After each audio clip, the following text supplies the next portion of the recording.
President Trump came out and said, "I had such a great." And he had such a great trip to Asia. It was the most spectacularly successful foreign trip of any president in history. It was amazing. What he didn't mention is the highlight of the Asian trip, as far as I'm concerned, is that he and Putin had a little talk, and Putin says, "No, we didn't interfere in your election at all." And Donald Trump said, "Hey, he seems sincere. I believe him." Yeah. Right. Oh, well, and that's another issue too. Yeah. Not only so, first the next day after he gets uniformly sort of screamed at, and the CIA, Mike Pompeo, who is an established political ally of Donald Trump, has to come out and say, our intelligence assessment is in line with every other intelligence assessment, which is that there was very clear Kremlin-led meddling in the 2016 election. Donald Trump made this sort of half-hearted walk back and said it was just sort of unreported, but because he's not earnest about it. But he has this half-hearted walk back and says, "I'm with our intelligence agencies."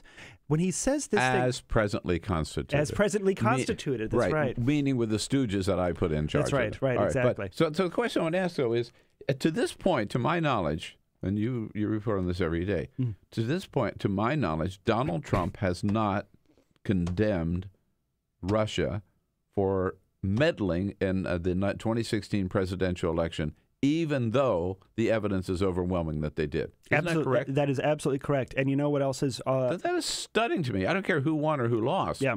I mean, stunning. Yeah. Right? And it's also something that I do care who won and who lost, but you know what I mean. And it's a point of incredible frustration for U.S. intelligence leaders. Admiral Mike Rogers, the head of the NSA, Jay Clapper. Dan Coates hasn't been quite as vocal about it in testimony, but there was a moment where Admiral Rogers and James Clapper, without invoking Trump's name, because that would be very politically uncomfortable for them, but in public testimony, basically, they're asked, how important is it that we condemn Russian meddling activity? And they both say, a former intelligence director and a current sitting intelligence director under Mike Rogers, they both say it is so vital, it is so important that you call this out, that you condemn it, that you say that you decrease the effectiveness of that entire operation.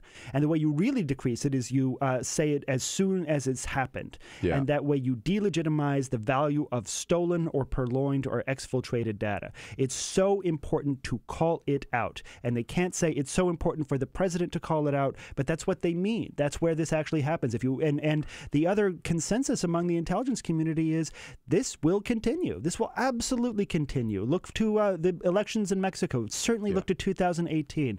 Without a firm statement from a unified government saying that this is absolutely unacceptable behavior, we will fight this on every level that we can. We will not allow it. Then you have to expect the continuance of the undermining of our democratic process. Right.